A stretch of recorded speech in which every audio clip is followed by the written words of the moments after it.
Bonjour, bienvenue dans la Minute Rolliste. Aujourd'hui, nous n'allons pas vraiment parler d'un jeu de rôle en particulier.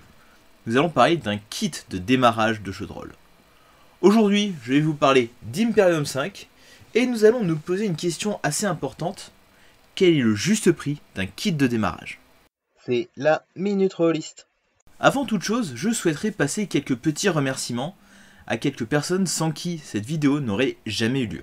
Premièrement, je souhaiterais remercier Patrick Massad, l'auteur du jeu qui a accepté de me mettre de côté une édition spéciale Octogone afin que je puisse la récupérer lors du dit événement.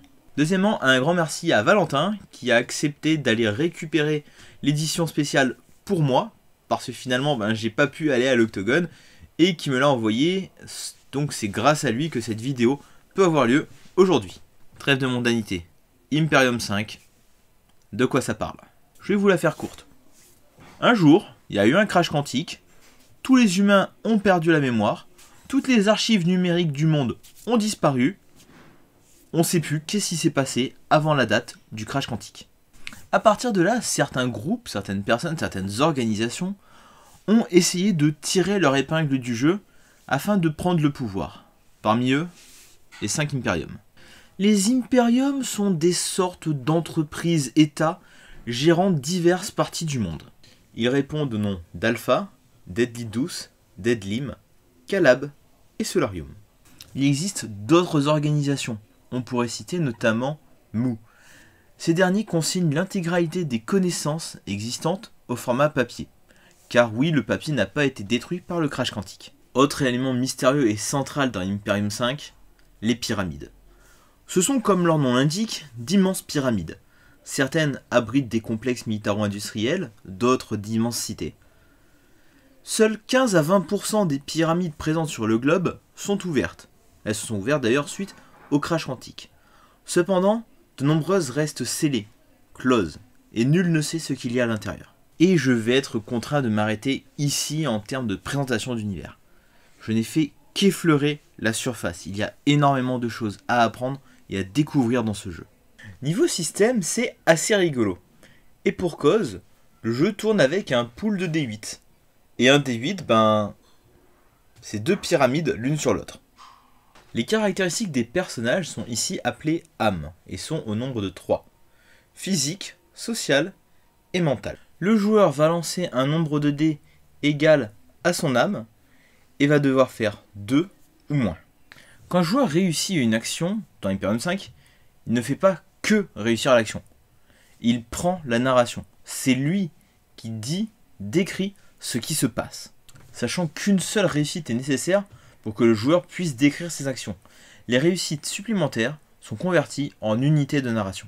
Ces unités de narration peuvent permettre de générer tout un tas d'effets intéressants et utiles pour les joueurs. Introduction de PNJ, réponse à des questions, réduction du temps nécessaire pour atteindre les objectifs d'une action. En plus de lancer leur pool de dés habituel, les joueurs lanceront un D8 un petit peu particulier. Ce dernier, c'est le dé d'entropie. S'il fait 1, les joueurs auront droit à un bon présage, un petit avantage lors de la scène. Si le dé fait 8, ça sera un petit peu plus la merde. Tous les autres résultats sont ignorés. Il est à noter que, chose assez rare pour être soulignée, le meneur de jeu fait un test lorsque les joueurs agissent. C'est un test de résistance de la réalité par rapport aux actions que les joueurs vont faire. Sur un ou deux, c'est une réussite du côté de la réalité, qui viendra retrancher des réussites aux joueurs. Sachant que je ne vous ai parlé là que du système de base, que du corps de règles. Il y a des règles supplémentaires qui peuvent s'ajouter, s'appliquer, qui sont optionnelles, mais qui sont quand même intéressantes. Mais j'ai pas envie que la vidéo dure 3 heures, donc je m'arrêterai là. Du coup, parlons de la gamme.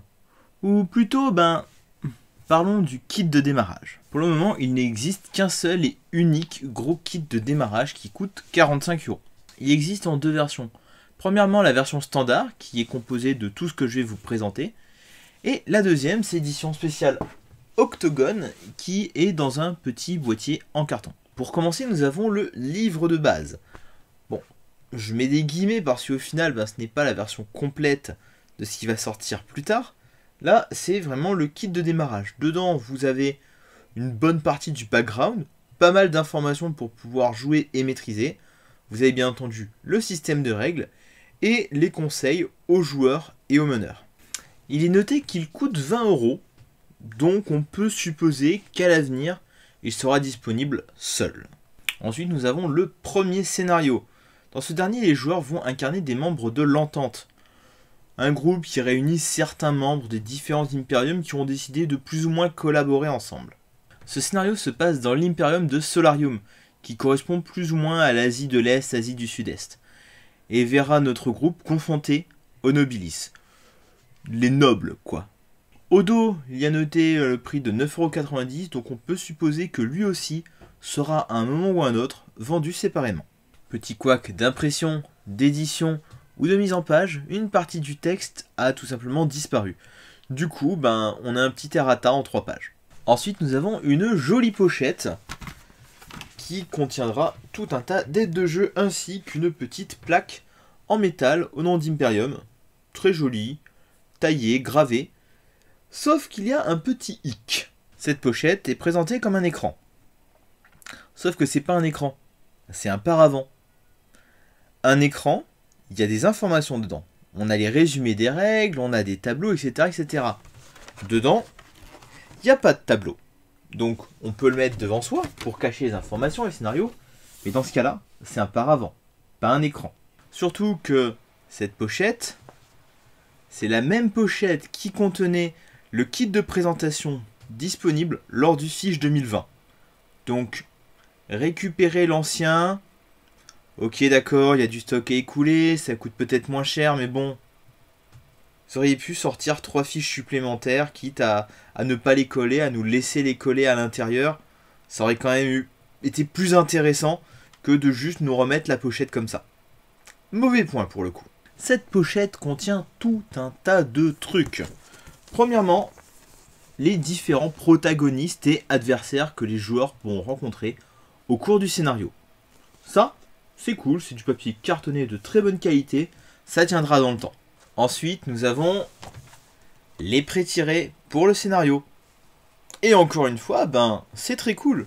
Surtout que chaque fiche de pré-tiré, en plus d'avoir toutes les informations requises, contient un résumé des règles à destination des joueurs. Sachant qu'il y a 6 résumés des règles, 6 pré-tirés. Il est où le 7ème pour le meneur de jeu? Voilà, encore une fois, ça aurait dû être intégré en plus dans l'écran ou à côté, qu'on puisse se débrouiller avec. Donc, penser aux joueurs avec ces résumés de règles, c'est une super bonne idée. Par contre, ne pas penser aux meneurs, mais toujours pas fini. Les plans des lieux que les joueurs vont explorer durant le scénario. Toujours sur du papier de super bonne qualité. Les plans sont super beaux. Il y a peut-être un poil trop d'informations dessus pour les joueurs, mais on va partir du principe qu'ils arrivent à récupérer intégralement les plans. Voilà. À part ça, c'est tip top. Ensuite, nous avons une jolie illustration de pyramide, mais aussi et surtout une carte du monde avec la localisation et les noms des différents impériums et autres lieux majeurs. Ensuite, il y a une jolie feuille au format A4 avec un petit code juste là qui sert à télécharger le PDF de tout ce que je vous ai montré jusqu'à maintenant. Enfin, vous avez droit à 2 boîtes de dés estampillées Imperium 5. Je précise que ce sont les boîtes qui sont estampillées Imperium 5, pas les dés, ainsi que un dé de couleurs différentes. Mes dés sont noirs, j'ai cru comprendre qu'il y en avait aussi des blancs, peut-être d'autres couleurs, et le dé rouge semble être systématiquement un dé rouge. C'est une super bonne idée d'avoir fourni les dés 8 nécessaires pour pouvoir jouer, surtout que les dés 8 ne sont pas obligatoirement les dés les plus utilisés en JDR. Cependant, je trouve les boîtes un peu cheapos. Vous aviez sorti des super boîtes lors du Fiche 2020 pour ranger les 3D et les tokens qui étaient nécessaires au système de l'époque. Vous auriez pu ressortir les mêmes boîtes, ça aurait été quand même un peu plus quali. Mais bon, au moins, les dés sont fournis, on va pas cracher dessus. Ce matériel n'a pas de prix annoncé, il n'y a pas de tarif sur la pochette, il n'y a pas de tarif nulle part dessus. On peut donc supposer que ce matériel sera disponible exclusivement en achetant le bundle pour 45 euros. Et du coup, un kit de démarrage pour 45 euros, ce kit de démarrage pour 45 euros, est-ce que ça vaut le coup? Pour commencer, il va falloir faire la différence entre trois choses. Un kit de démarrage, un kit de présentation et un kit d'initiation. Un kit de démarrage contient tout ce qui est nécessaire pour pouvoir jouer à un jeu de rôle. Il ne contient pas obligatoirement l'intégralité des règles. Il contient en général au moins 1, 2 ou 3 scénarios histoire de pouvoir exploiter le contenu fourni. On a du background, bref, on peut jouer. Les kits de présentation sont beaucoup plus austères. Le but est de présenter le jeu, de présenter l'univers. Donc on va un petit peu parler univers, on va un petit peu parler mécanique. C'est là-dessus que reposait le premier kit de présentation d'Imperium 5. Un livre d'univers et un livre de règles. Avec ça, on sait à quoi s'attendre. Cependant, pas de scénario, donc aux joueurs de se débrouiller avec ça. Mais au moins, on pouvait avoir un aperçu du potentiel du jeu. Enfin, un kit d'initiation pour pouvoir prétendre à ce titre doit remplir un certain nombre de critères. Premièrement, il doit contenir l'intégralité du matériel nécessaire pour que n'importe qui puisse uniquement, avec ce kit d'initiation, commencer à jouer et à maîtriser. Deuxièmement, il faut qu'il soit accessible, c'est-à-dire que un joueur néophyte, un joueur expérimenté ou quelqu'un qui n'a jamais touché à un jeu de rôle puisse l'utiliser, puisse l'exploiter. Enfin, il doit obligatoirement contenir un ou plusieurs scénarios, de préférence à difficulté croissante, mais surtout qui puissent être joués par tout le monde. Il y a quelques années, les kits de présentation, de démonstration et d'initiation étaient disponibles gratuitement sur les stands des auteurs ou des éditeurs. C'était des petits livrets qui faisaient 30, 40, parfois 50 pages, qui étaient imprimés, posés là et servez-vous. Ça avait un coût pour les auteurs, un coût pour les éditeurs, et aucun coût pour les joueurs qui pouvaient comme ça découvrir tout un tas de jeux de rôle gratuitement, si tant est qu'on vienne en convention. Et puis l'informatique s'est petit à petit développée. Les sites internet se sont développés, les réseaux sociaux se sont développés. Du coup, pourquoi imprimer des kits de présentation, des kits de démonstration et des kits d'initiation pour les donner gratuitement en convention quand on peut tout simplement les faire en format PDF et les diffuser gratuitement en téléchargement disponible pour tout le monde. On touche plus de monde, ça coûte moins cher et puis tout le monde est content. Pour ce qui est des kits d'initiation, il y a pratiquement toujours eu des formats physiques et pour cause, comme je vous ai dit, il faut fournir le matériel aux joueurs. Et pour ce qui est des kits de démarrage, des kits de présentation, ça ne fait que quelques années qu'ils commencent à sortir au format physique, payant, et parfois à des prix quand même un petit peu élevés. Le premier exemple qui me vient en tête, c'est le cas de Vermine 2047. Les studios Agathe ont décidé, plutôt que de sortir le jeu, qui avait quand même un gros potentiel, de tâter le terrain en sortant un kit de démarrage. 25 € pour le livre seul, 50 € pour le livre avec l'écran, 50 balles pour un échantillon, ça fait quand même cher. Et il y a du monde qui n'a pas été super content.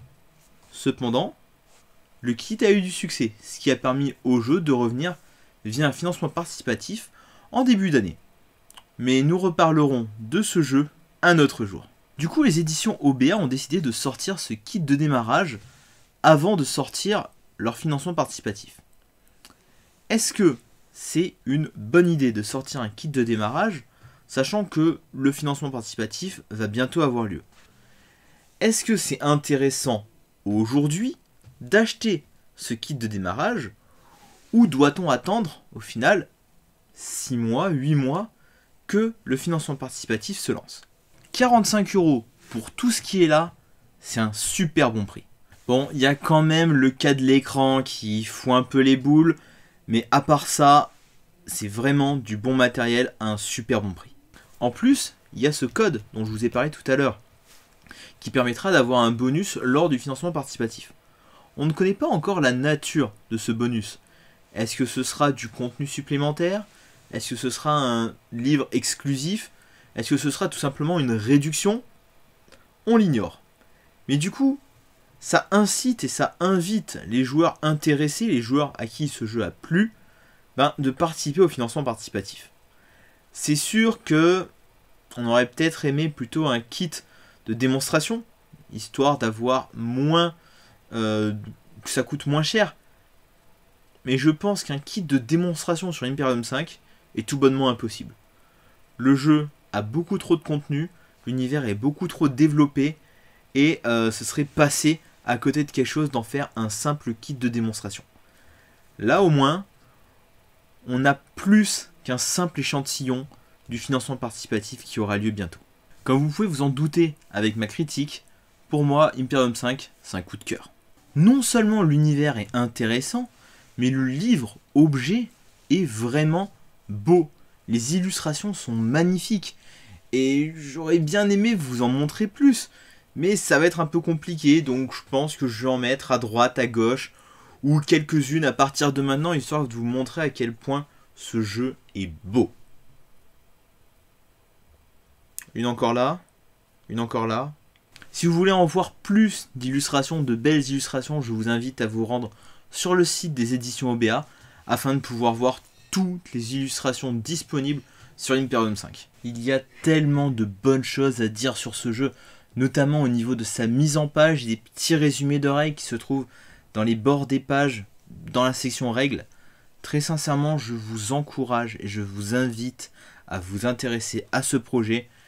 Et si vraiment vous avez confiance en moi, procurez-vous le kit de démarrage, vous ne serez pas déçus. Sur ce, je vous dis à la semaine prochaine pour une nouvelle Minute Rollist où je vous parlerai d'un jeu, ou plutôt d'une gamme de jeux, qui m'a déçu. Ciao!